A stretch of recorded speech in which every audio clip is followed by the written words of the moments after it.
더불어민주당 이재명 대표가 당대표 취임 이후 처음으로 교섭단체 대표 연설을 했습니다.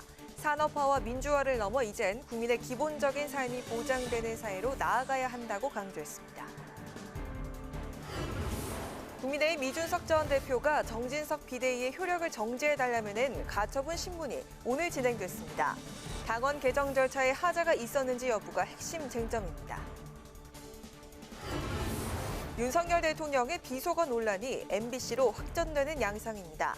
국민의힘은 대통령의 발언을 왜곡 보도했다며 MBC를 항의 방문했고 민주당은 언론 탄압이라고 비판했습니다. 전직 의원들의 시각으로 정치권 핵심 이슈를 풀어보는 여의도 정치회전. 오늘은 윤석열 대통령의 비속어 논란을 둘러싼 정치권의 파장과 순탄치만은 않아 보이는 여야 전현직 당대표들의 정치적 앞날에 대해서 짚어봅니다.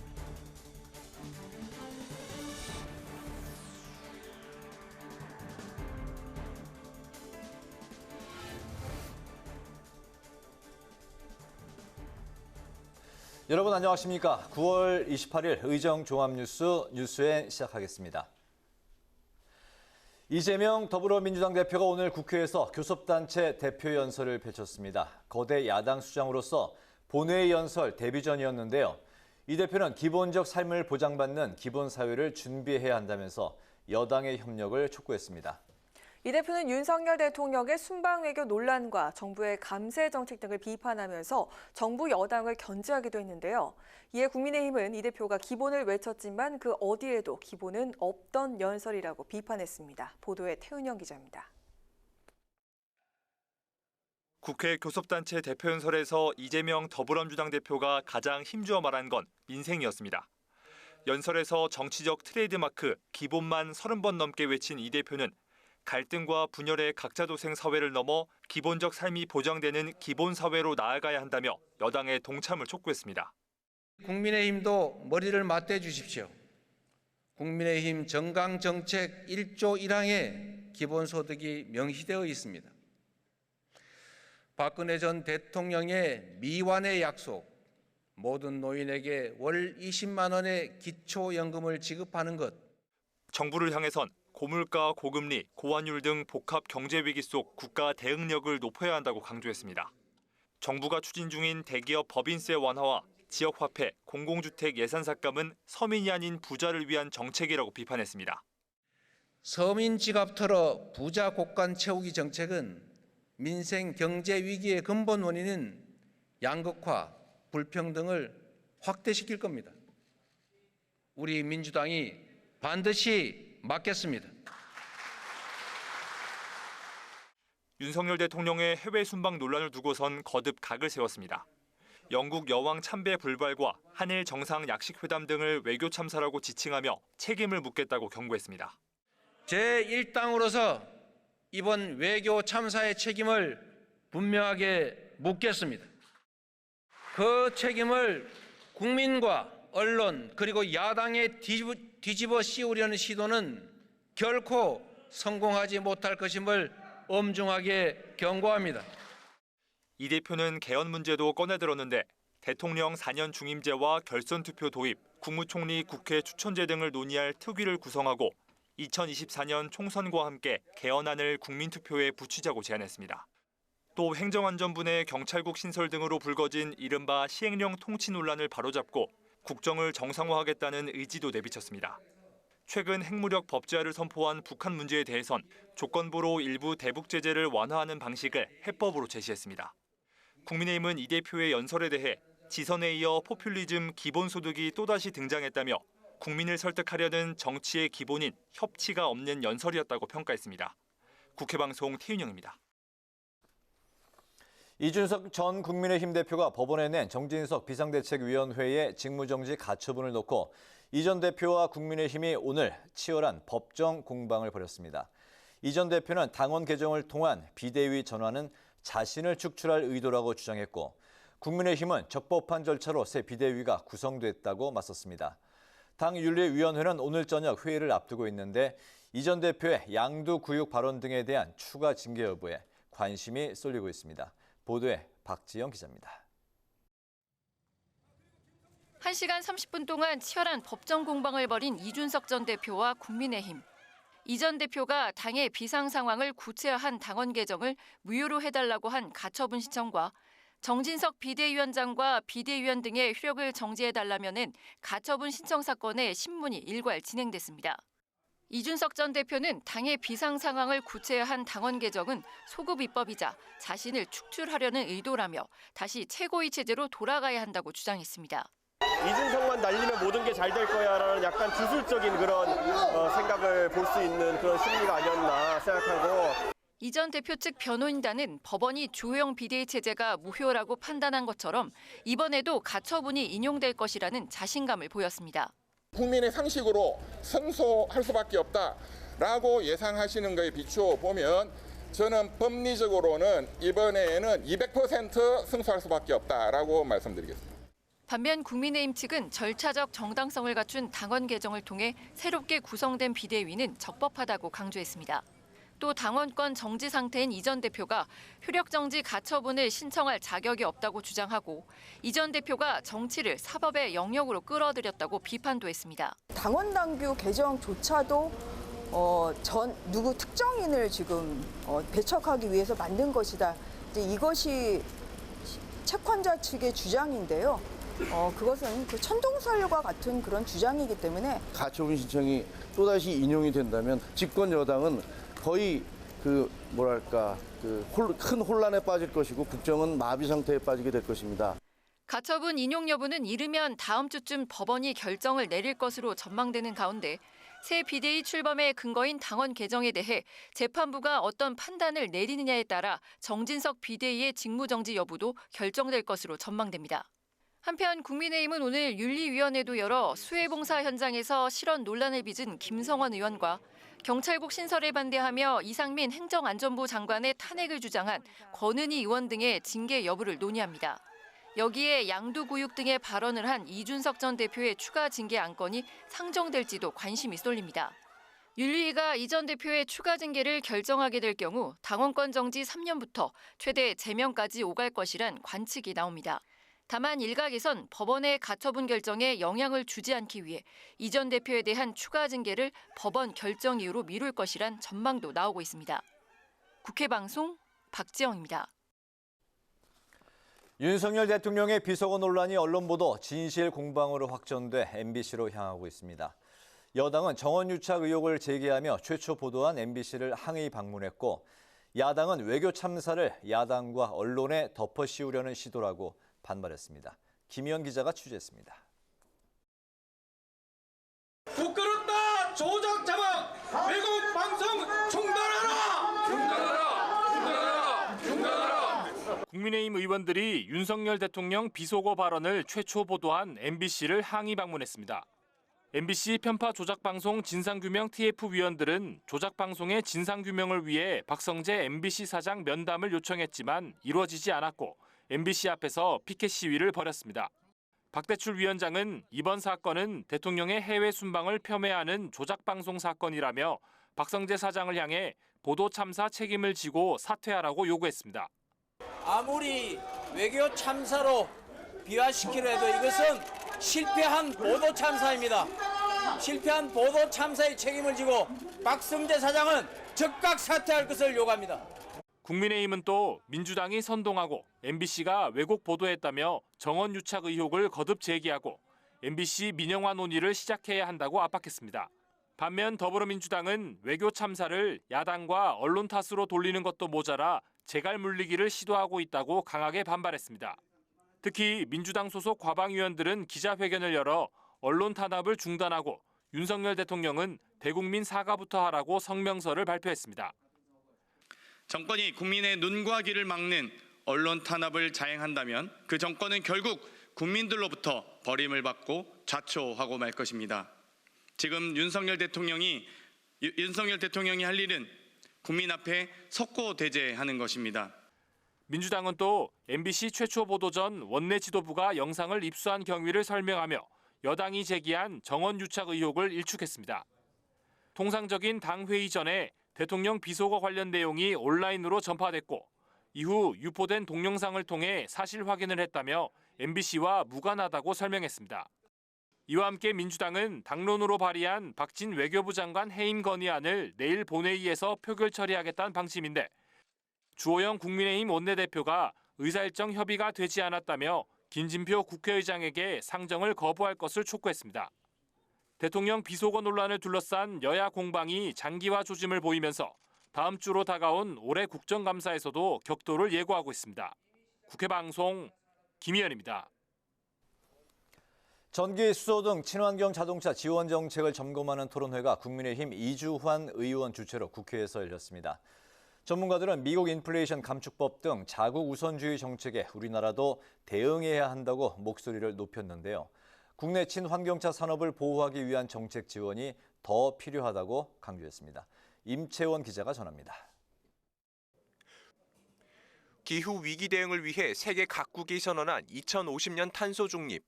우리나라도 지난 20년 탄소 중립 2050을 선언하고 전기, 수소차 등 친환경 자동차 확대를 통해 탄소 저감에 나서는 지원 정책을 추진하고 있습니다. 이주환 국민의힘 의원은 탄소 중립 실현 목적에 맞게 정책이 이루어지고 있는지 점검해야 한다며 토론회를 개최하고 친환경차 지원 정책과 관련된 문제점을 지적했습니다. 외국산 자동차에 대한 이 과도한 보조금이 지급되고 있거나 또 노후된 차량을 친환경차 전환을 통해 대기질을 개선하고 탄소 중립을 실현한다는 정책 목적에서 벗어나고 기존 시장 질서를 왜곡시키는 문제들도 많이 발생을 하고 있습니다. 발제에 나선 김필수 한국전기차협회 회장은 국내 친환경차 산업을 보호하기 위한 정책이 필요하다고 주장했습니다. 미국의 북미산 전기차 보조금, 중국의 자국 기업 배터리 보조금 지원 등 미국과 중국 등 자국 우선주의 정책이 강화되고 있는 만큼 우리나라도 정책적 대응이 필요하다는 겁니다. 보조금도 굉장히 고민이 많아요. 그래서 차종별로 이 손이 안 오르고는 즉 FTA 기조에 어긋나지 않으면서 좀 더 활성화하는 방법, 이 방법을 찾지 않는다면 좀 더 우리의 혈세가 좀 낭비되는 부분이 있지 않을까라는 측면에서 친환경차 구매 보조보다 인프라 지원의 비중을 높이고 사후 관리에 대한 조건을 강화해야 한다는 목소리도 높았습니다. 이동규 서울시립대 교수는 충전소 설치 확대와 사후 관리를 통해 친환경 차량을 운행하고 관리하는 불편함을 최소화해야 구매 의사를 높일 수 있다고 강조했습니다. 구매 보조보다는 인프라를 좀 더 확장시키고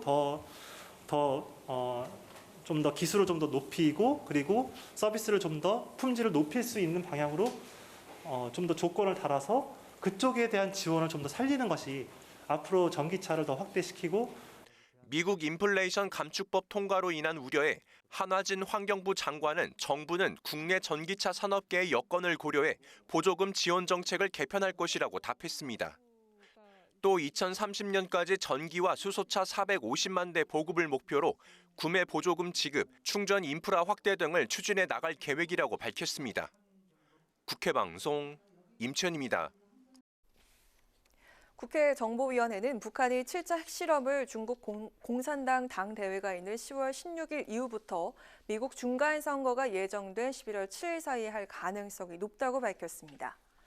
정보위 여야 간사는 비공개 회의를 마친 뒤 기자들에게 국정원으로부터 북한에서 3번 갱도가 완성이 됐고 핵실험 가능성이 높아진 상황이란 보고를 받았다면서 이같이 말했습니다. 여야 간사는 또 최근 북한 공연에 참석한 어린이가 김정은의 둘째 딸로 추정되는 김주애라는 해외 언론 보도에 대해서 가능성이 적고 북한의 코로나19 관련 집단 면역 형성 보도 역시 신뢰하기 어려운 것으로 국정원이 파악하고 있다고 밝혔습니다. 국민의힘과 정부가 심야 시간대 택시 부족 문제를 해결하기 위해서 심야 택시 호출료를 인상하고 개인 택시 부재를 해제하는 방안 등을 검토하기로 했습니다. 성일종 정책위 의장은 당정 협의 후 브리핑을 통해 택시는 충분하지만 요금이 차등화돼 있지 않아서 기사들이 심야 시간을 기피하고 있는 문제를 해결해야 한다면서 이같이 밝혔습니다.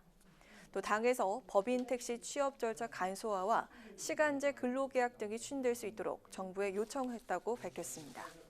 정부는 당정 협의 내용을 검토한 뒤 다음 달 4일 구체적인 방안을 발표할 예정입니다. 더불어민주당이 한동훈 법무부 장관을 허위사실 적시에 의한 명예훼손 혐의로 고소했습니다. 민주당은 어제 한 장관이 헌법재판소 권한쟁의 심판 공개 변론에서 박홍근 원내대표가 일부 정치인들을 지키기 위해 검수완박을 추진했다고 말한 것은 명백한 허위사실이라고 주장했습니다. 특히 한 장관이 법무부 장관으로서의 중립성과 야당 인사들의 명예를 훼손했다고 비판하면서 고소 취지를 밝혔습니다.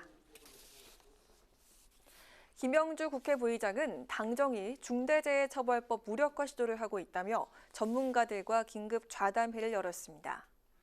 김 부의장은 최근 고용노동부가 중대재해처벌법의 처벌 대상자 범위를 시행령에 명시할 수 있는지 법제처에 문의한 것이 실질적인 경영 책임자의 처벌을 막으려는 것이라고 보고 법 지정 취지와 어긋나다면서 전문가의 의견을 들었습니다. 김 부의장은 좌담회에서 수렴된 의견들을 모아서 중대재해처벌법 강화를 위한 근본적인 방안을 찾아나갈 계획이라고 밝혔습니다.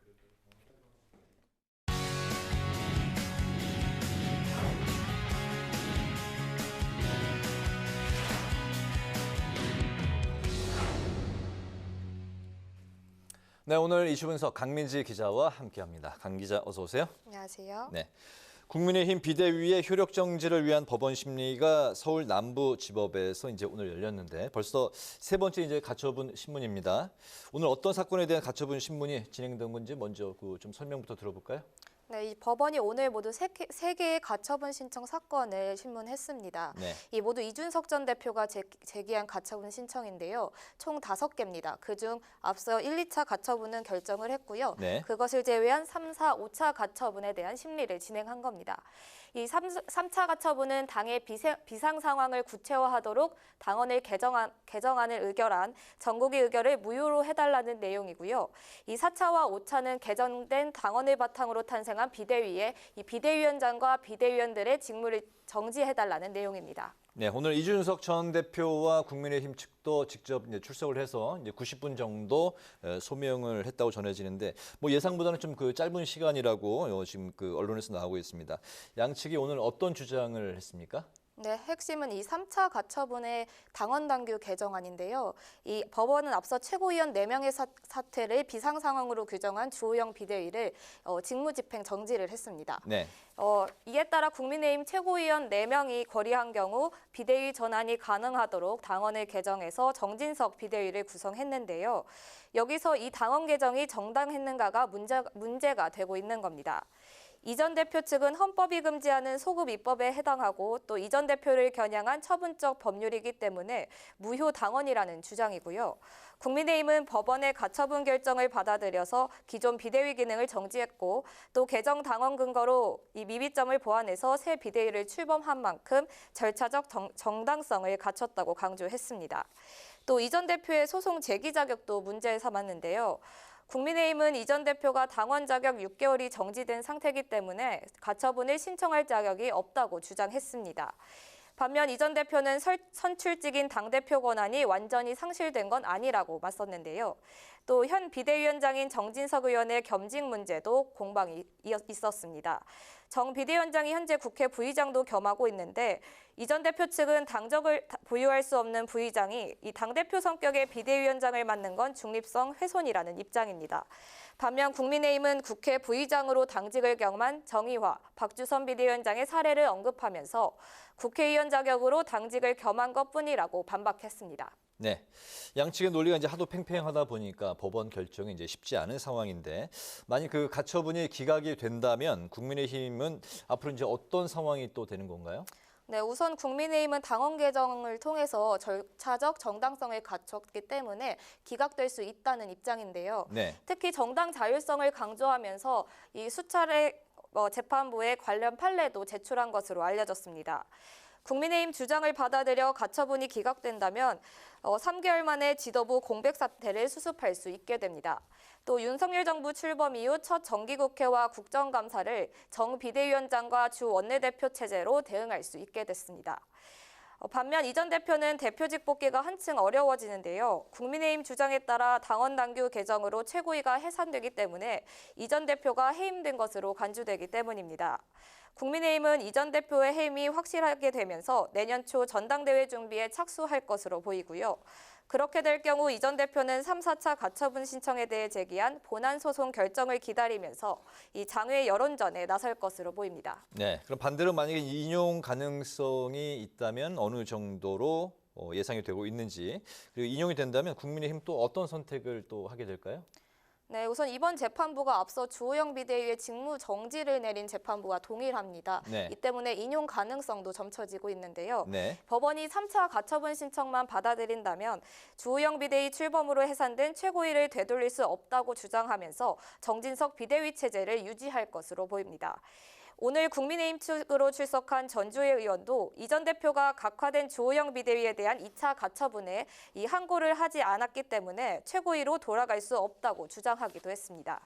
다만 법원이 3차와 정진석 비대위원장에 대한 4차 가처분만 인용한다면 주호영 원내대표가 비대위원장 직무를 대행하는 원톱 체제가 이뤄질 것으로 보이고요. 이 3차와 4차, 비대위원에 대한 5차까지 모두 인용될 경우에는 이 비대위 체제 유지는 불가능하고 이 주 원내대표 홀로 국민의힘을 맡게 됩니다. 그렇게 되면 주 원내대표와 정책위의장 등 소수 지도부가 당을 이끌게 되는데요. 이에 따라 당 내부에선 3차 비대위를 내세우기보다는 조기 전당대회를 통해 새 지도부를 꾸리자는 목소리도 나오고 있습니다.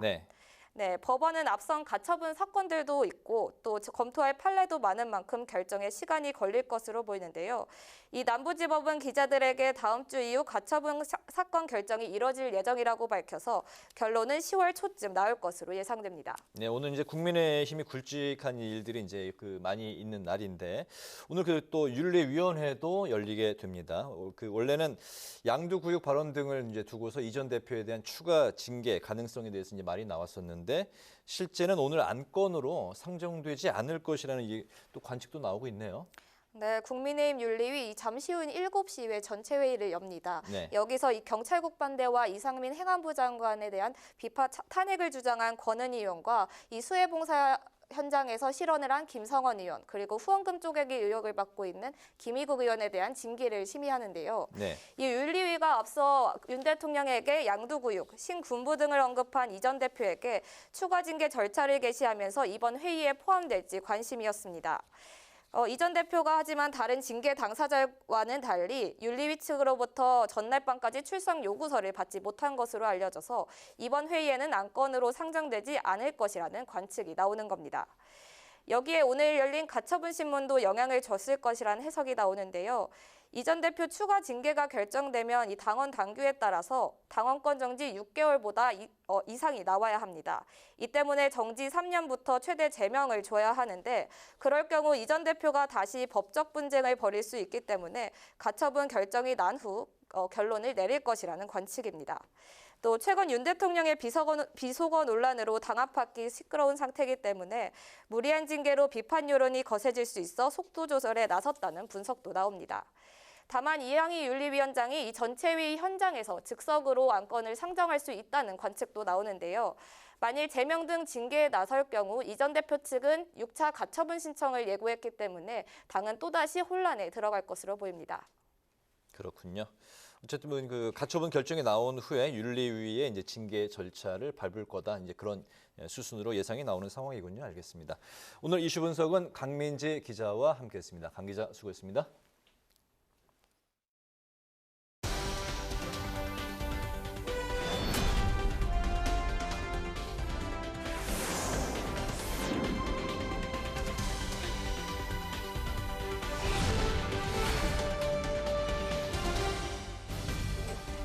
강하랑의 정치톡 시간입니다. 9월 28일 시선을 집중시킨 정치 뉴스 만나보시죠. 첫 번째 정치톡은 국회의원도 잘못하면 소환입니다. 이재명 더불어민주당 대표가 거야에 수장이 된 후 첫 국회 교섭단체 대표연설에 나섰다는 소식을 앞서 전해드렸습니다. 이 대표는 이번 대표연설 데뷔전에서 민생을 강조하면서 여러 현안에 대한 입장을 밝힌 데 이어서 국회의원도 잘못하면 소환될 수 있게 해야 한다면서 국회의원 국민소환제를 언급해서 큰 관심을 모았습니다. 국회의원 국민소환제, 국민들이 부적격하다고 판단하는 국회의원을 임기 중이라도 투표를 통해서 해임할 수 있도록 하는 내용을 골자로 하는데요. 이재명 대표는 오늘 연설에서 국민의 다양한 의사가 정치로 수렴되려면 특정 지역을 특정 정당이 독식하는 국회의원 선출 방식으로 바꿔야 하고 국회 특권 내려놓기도 함께 이뤄져야 한다면서 선거법 개정과 국회의원 국민소환제 도입 등을 거듭 수정했습니다. 국민의 다양한 의지와 가치가 국정에 수렴될 수 있도록 선거법을 바꿔야 합니다. 국회 특권 내려놓기도 미루지 않겠습니다. 면책 특권 뒤에 숨어서 거짓을 선동할 수 없도록 하겠습니다. 국회의원 소환제로 국회의원도 잘못하면 소환될 수 있게 해야 합니다. 대선 패배 이후 인천 계양구 보궐선거에 출마를 할 때부터 방탄 출마라는 비판을 받아왔던 이 대표. 직접 국회의원 소환제를 언급하면서 자신과 가족을 향한 검찰의 강도 높은 수사에 국회 방어막 뒤에 숨지 않겠다라는 의지를 드러내자 큰 호응이, 특히 국민의힘 의원들로부터 많은 박수가 쏟아졌습니다. 여당에선 이 대표가 다음 달 18일부터 공직선거법 위반으로 재판을 받고 또 이 대표 측근인 이화영 킨텍스 대표이사가 뇌물수수 혐의로 구속되는 등 이 대표 측근들에 대한 사정당국 수사에도 속도가 붙고 있는 만큼 본인을 둘러싼 의혹 규명에도 성실히 임해야 할 것이라고 꼬집었습니다. 17대 국회부터 20대 국회까지 국회의원 국민소환제 도입을 꾸준히 추진해왔지만 번번이 논쟁만 일으키다가 좌초되고 말았습니다. 국회의원의 과도한 권한을 축소하고 무소불위 권력을 견제하는 국회의원 국민소환제. 21대 국회에선 과연 도입될 수 있을까요? 이어서 오늘의 두 번째 정치톡은 엇갈린 입장입니다. 여야가 윤석열 대통령의 비속어 논란을 놓고 강대강 대치를 이어가고 있는 가운데 국민의힘 의원들도 자신의 계파 성향에 따라서 서로 다른 입장을 내면서 눈길을 끌고 있습니다. 친윤이냐 기훈이냐에 따라서 윤 대통령을 엄호하기도 혹은 윤 대통령을 직격하기도 한 것인데요. 정치권을 강타한 윤 대통령 비속어 논란을 놓고 여당 내에서도 이견이 불거지는 모습입니다. 자, 먼저 친윤계에선 야당과 언론을 향해서 강도 높은 비판을 이어가고 있습니다. 조호영 원내대표는 이번 대통령 해외 순방 자막 사건에서 보듯이 다수당인 민주당은 정치적 이익을 얻기 위해서 국익 훼손도 서슴지 않은 모습을 보이고 있다고 비판을 했고요. 권성동 의원은 오늘 MBC를 항의 방문한 자리에서 MBC는 악의적 자막으로 대통령 발언을 왜곡해서 국민을 속인 대국민 보이스피싱이라면서 MBC는 그것도 모자라서 백악관과 미 국무부로 메일을 보내 의도적으로 외교 문제를 일으키려는 외교적 자해공갈 행위를 했다고 주장을 했습니다. MBC가 조작을 하면 민주당은 선동을 했습니다. 광우병 사태와 똑같은 방식입니다. 단순한 해프닝을 외교 참사로 규정하여 정권을 흔들어 보려는 속셈입니다. 제2의 광우병 선동입니다. 국익도 동맹도 MBC와 민주당은 버렸습니다. 한편 비윤계로 분류되는 의원들은 윤 대통령의 비속어 논란에 대해서 원론적인 입장을 밝히면서도 시간을 끌 문제가 아니다라면서 조속한 정리를 촉구했는데요. 비윤의 대표 주자인 유승민 의원, 막말보다 나쁜 건 거짓말이라면서 대통령이 나서서 꼬인 정국을 푸는데 앞장서야 할 것이라고 지적을 했고요. 하태경 의원은 시간 끄는 것 자체가 대통령실의 무책임이며 스스로 국정 운영을 방해하는 것이라고 꼬집었습니다. 그러니까 저는 솔직히 그 XX라고 하는 비속어 문제는 대통령실 해명이 이해가 솔직히 안 되고요. 그렇게 해명해서는 안 되고 이렇게 시간 끌 문제도 아니고 XX가 맞냐 안 맞냐 이거 가지고 온 국민이 싸우게 하는 외국에서 보면 완전히 코미디거든요. 그래서 저는 대통령실에서 XX가 비속어가 아니라는 걸 입증을 못하면 바로 사과해야 된다고 봅니다. 국민의힘은 이번 비속어 논란에 대해서 자막 조작 사건이라는 새로운 이름을 붙인 뒤 야당과 언론을 향해서 반격의 수위를 높이고 있습니다. 여당 일각에선 사태를 빨리 정리하고 민생으로 국면을 전환해야 한다는 목소리가 나오고 있는데요. 친윤과 비윤의 입장마저 미묘하게 엇갈리고 있는 윤 대통령의 비속어 논란. 과연 그 끝엔 무엇이 남게 될까요? 지금까지 강하랑의 정치톡이었습니다.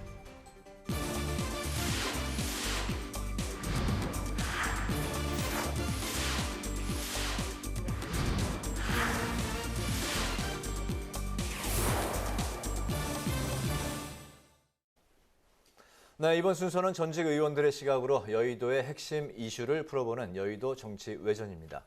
오늘도 신경민 전 더불어민주당 의원, 김영우 전 국민의힘 의원 두 분 나오셨습니다. 어서 오십시오. 반갑습니다. 네, 안녕하세요. 네.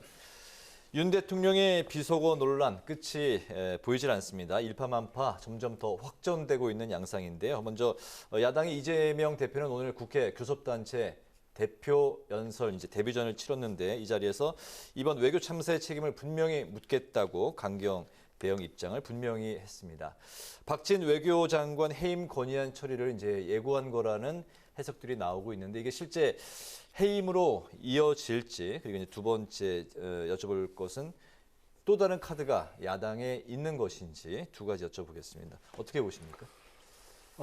일단 72시간 안에 투표를 해야 되기 때문에 네. 내일이 아마 마감일 거예요. 그런데 내일 해리스 미국 부통령이 오는 날이기는 하지만 내일 투표를 할 수밖에 없는 상황이고요. 그리고 투표를 하면 이건 가결될 수밖에 없는 상황입니다. 네.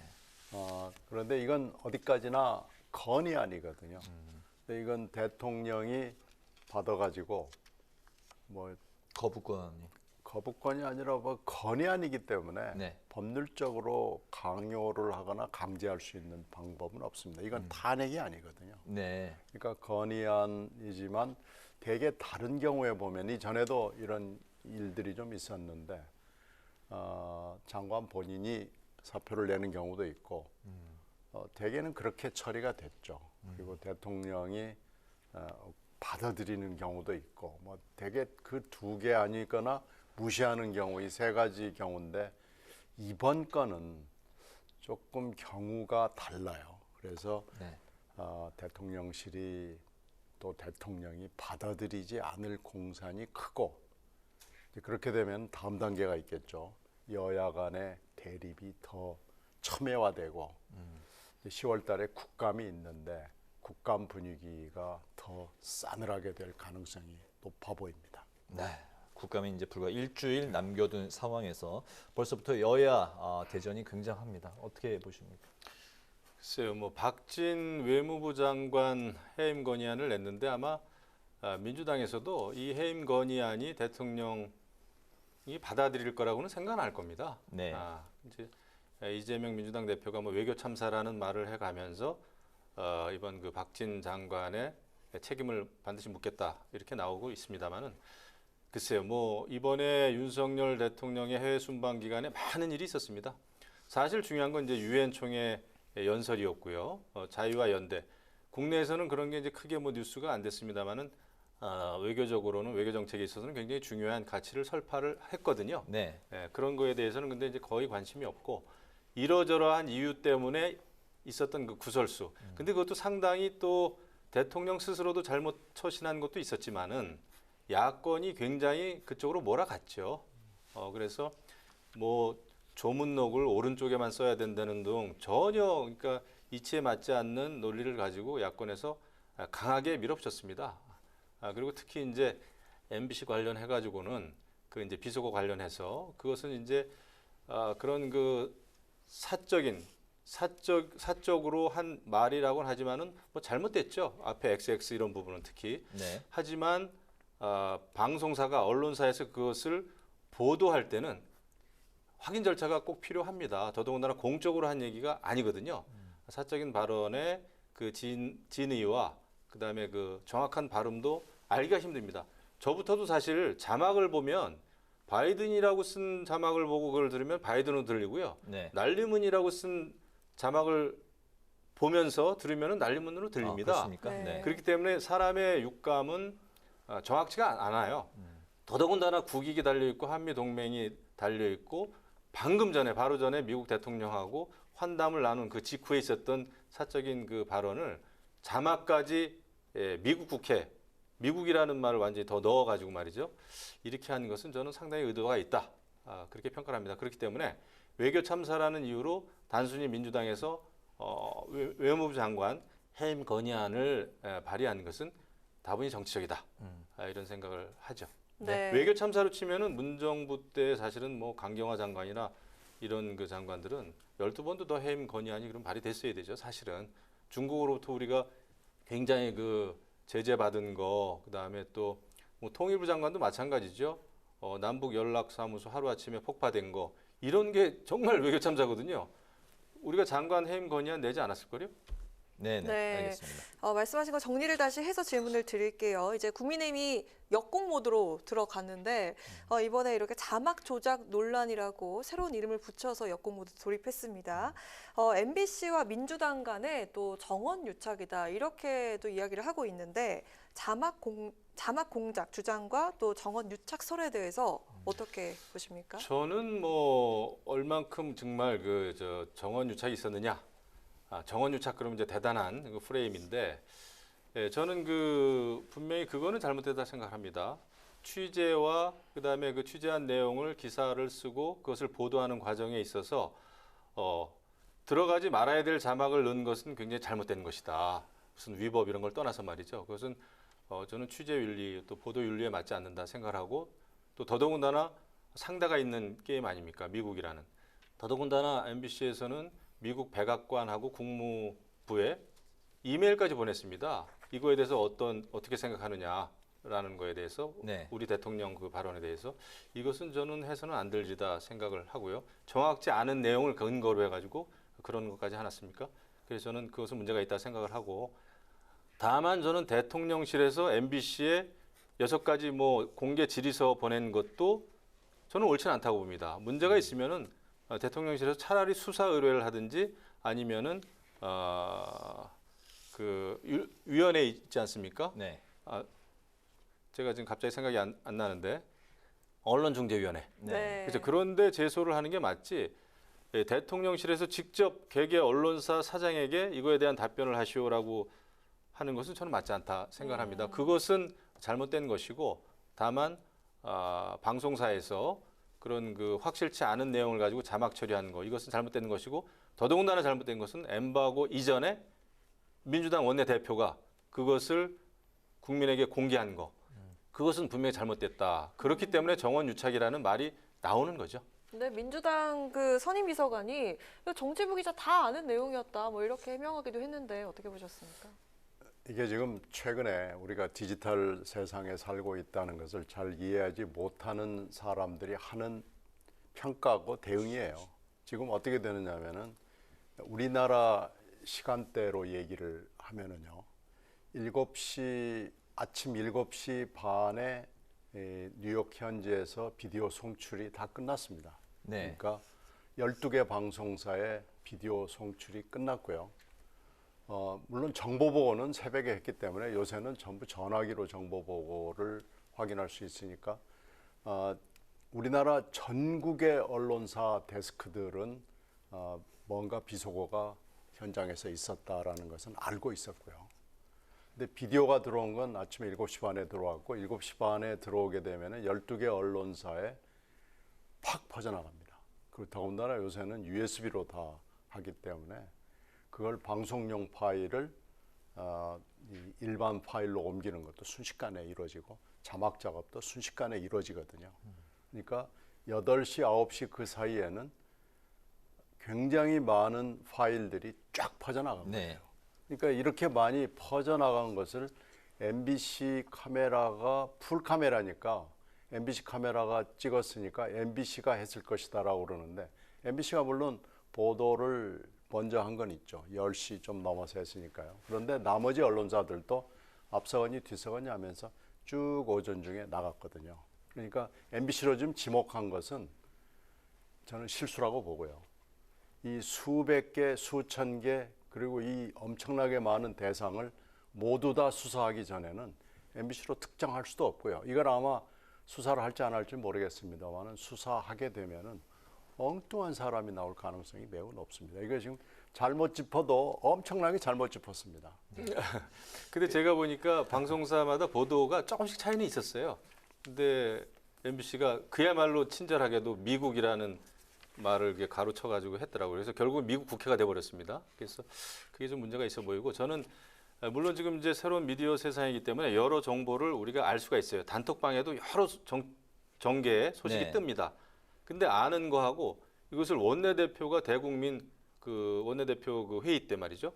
이것을 대국민 공표하는 거는 저는 그거 좀 문제가 있다. 왜냐하면 이 엠바고가 지켜지지 않으면은 정말 취재와 보도의 혼선이 앞으로도 올 것이거든요. 그렇기 때문에 저는 이번에 좀 문제가 그래도 있지 않겠나 생각이 되는데 이것을 뭐 정원유착이다 이런 거대 프레임으로 몰고 가기보다는 사실이 잘 밝혀지면 좋겠죠. 네. 신 의원님이 이제 그 방송사 이제 보도국장도 이제 그 지내셨는데 MBC가 이제 그 바이든이냐 이제 뭐 날리면이냐 지금 이제 뭐 논쟁이 오고 가고 있는데 바이든이라고 표현한 이 부분에 대해서는 어떻게 생각하십니까? 그 앞부분은 비속어가 분명히 거의 들리잖아요. 그래서 그건 잘못된 그게 이제 미국 국회냐 뭐 우리 국회냐 뭐 하는 것은 논란이 있으니까요. 그건 이제 잘 모르겠습니다. 발언을 한 사람이 미국 국회를 한 건지 우리 국회를 얘기한 건지는 잘 모르겠지만 뒷부분에 바이든이냐 아니냐 뭐 그러고 쪽이라는 표현을 썼는데 그건 뭐 그렇게 비속어도 아니고 방송에서도 썼던 걸로 제가 생각이 돼요. 그건 뭐 할 수 있는 얘기고요. 바이든이 뭐 했다. 이건 뭐 바이든을 욕한 것도 아니고 사실은 아무 문제가 될 일도 아니고요. 그리고 이 발언은 그 XX라는 두 단어를 빼고는 아무 문제가 없고 지금 사실 실제로도 미국 의회건 백악관이건 간에 아무도 신경 쓰지 않습니다. 지금 우리끼리 MBC 자막 가지고 국민의힘 공격하는 건 과도하다는 그런 지금 우리끼리 이러는 것이지 이게 다른 나라는 우리가 이렇게 난리치는 것을 흥미롭게 보고 있는 거지 이 내용은 사실 아무 문제가 안 되는 거죠. 알겠습니다. 그 대통령실이 동맹 훼손이 논란의 본질이다 이런 입장을 밝히면서 법적 대응을 또 이제 열어두고 있는 상황입니다. 사실 그 여권 입장에서는 이번 논란이 좀 대통령 입장에서도 그렇고 좀 오래 끌면 끌수록 별로 이렇게 좋은 상황은 아니라는 이제 생각이 드는데 더 이제 부담이 될 수 있고요. 다음 주에 바로 또 이제 국가 그렇죠. 이제 이거 전국인데 이거 지금 이러고 있을 때가 아니고요. 네. 빨리 끝내야 됩니다. 이거 끝내는 방법은 발언을 했던 윤 대통령이 아니면 다시 기억을 복귀해 보건 해가지고 만약에 본인이 얘기한 것이 그 비속어가 있다 그러면 XX가 분명히 있다 그러면은 본인이 인정하고 사과하고 그러면 끝나는 거고 이걸요 만약에 수사를 해가지고 수사 갈지 안 갈지 모르겠습니다만 수사를 해서 이게 무슨 법 위반이 될지 잘 모르겠어요. 만약에 없는 얘기를 만들어서 했다 그러면은 그게 문제가 되겠죠. 근데 있는 오디오 비디오를 가지고 자막을 붙여서 내보낸 것이고 물론 가로 열고 가로 닫고가 미국인지 한국인지 잘 모르겠다. 근데 이건 미세한 잘못일 수 있거든요.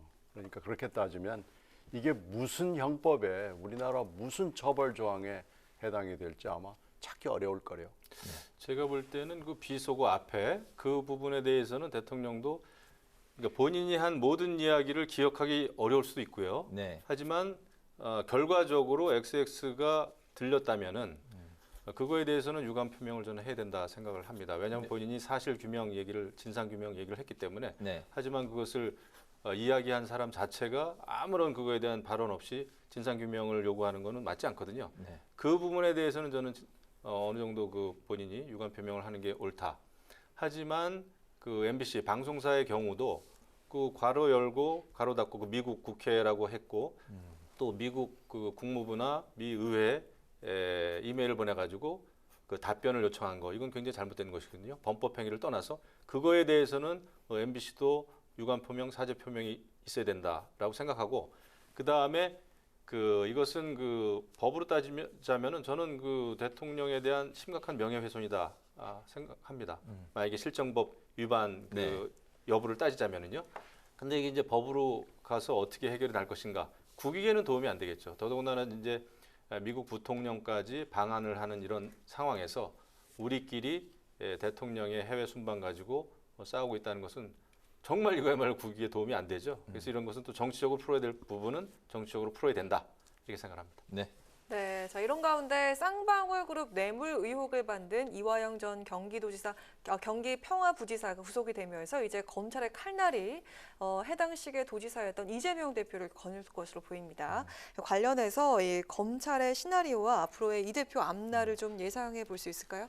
뭐 사법 리스크죠, 결국은. 왜냐하면 또 이화영 전 부지사는 쌍방울의 무슨 법인카드를 사용했다라는 얘기까지 있고, 또 본인은 또 본인의 아들은 또 쌍방울 계열사에 또 취직을 했었다, 이런 얘기까지 있습니다. 그리고 더더욱 중요한 것은 대북 사업에 있어서 이화영 부지사가 여러 가지 역할을 한 것 같아요.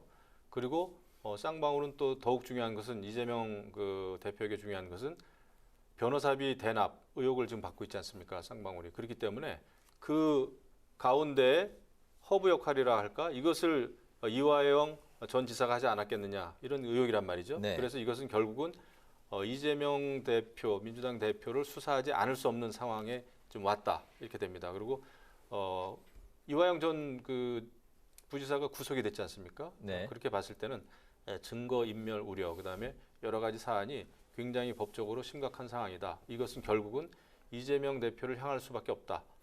또 그에 따라서 민주당은 정치 공세다, 압박이다, 보복이다, 이런 식으로 이제 또 나올 것이거든요. 그렇기 때문에 이게 또 국감 기간에 굉장히 여야 간에 아주 굉장히 뜨겁게 갈등이 격화되지 않을까, 이렇게 예상이 됩니다. 네, 이재명 대표 오늘 교섭단체 대표 연설에서 이번 외교 참사의 책임을 묻겠다, 분명히 묻겠다, 강경 대응을 예고했는데, 본인 자신이 또 수사에 또 칼날이 본인한테 향하는 이런 또 얽히고 설킨 이런 상황이 또 됐네요. 오늘 뭐 그 여당 의원들이 박수를 친 대목이 있더만요.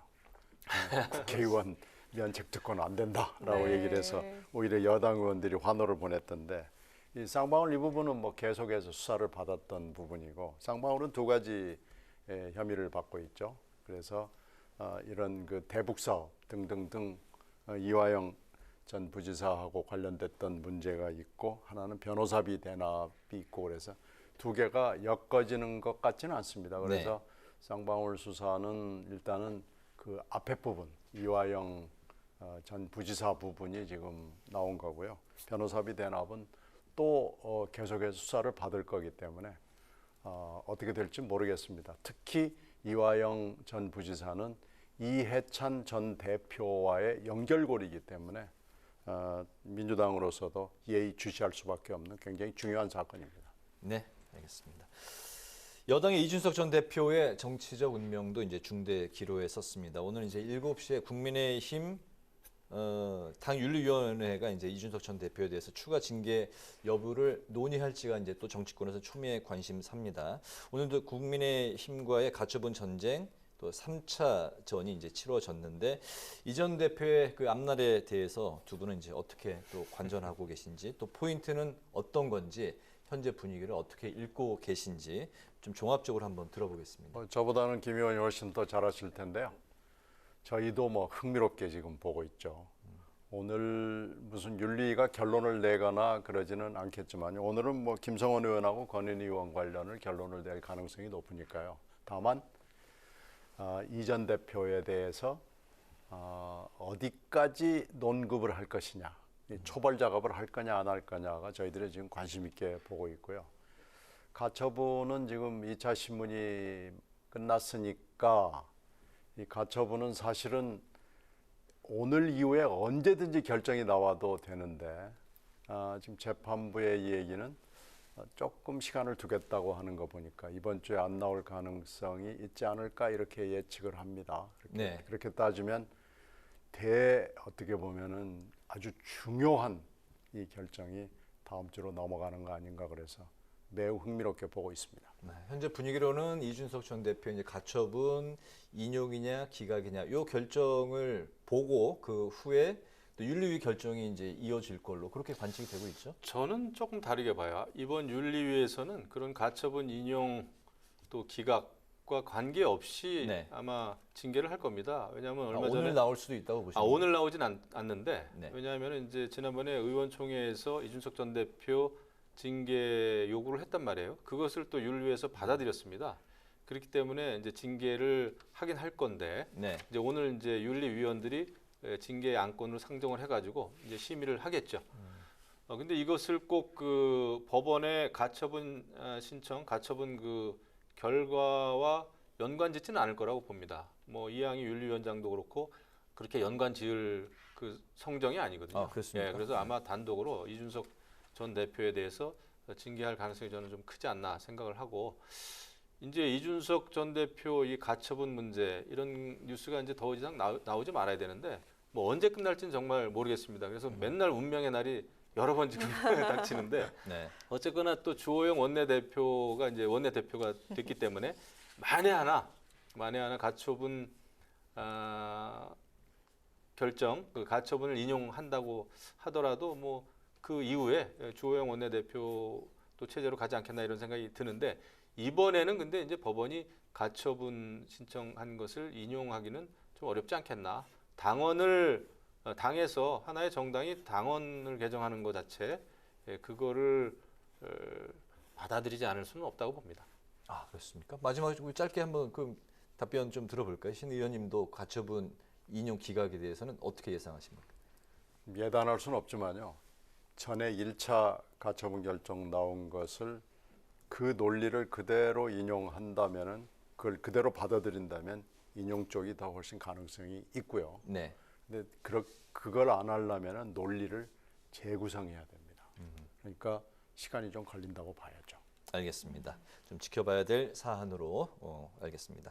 오늘 여의도 정치회전 이제 마칠 시간이 됐습니다. 오늘은 대통령 비속어 논란의 정치권 파장 그리고 여야 전 현직 당 대표들의 정치적 앞날을 중심으로 살펴봤습니다. 지금까지 신경민 전 더불어민주당 의원, 김영우 전 국민의힘 의원 두 분과 관련 말씀을 나눴습니다. 오늘 말씀 잘 들었습니다. 네, 감사합니다. 감사합니다. 내일은 전국이 다시 맑은 가운데 일교차는 10에서 15도 안팎까지 크게 벌어지겠습니다. 아침 기온은 서울이 16도, 대구 15도로 시작해 한낮 기온 서울이 27도, 대구 28도까지 오르면서 늦더위가 이어지겠습니다. 다음 주 화요일 전국에 비 소식이 있는데요. 비가 내린 이후에는 쌀쌀해질 전망입니다. 네, 오늘 뉴스에는 여기서 마치겠습니다. 시청해주신 여러분 고맙습니다.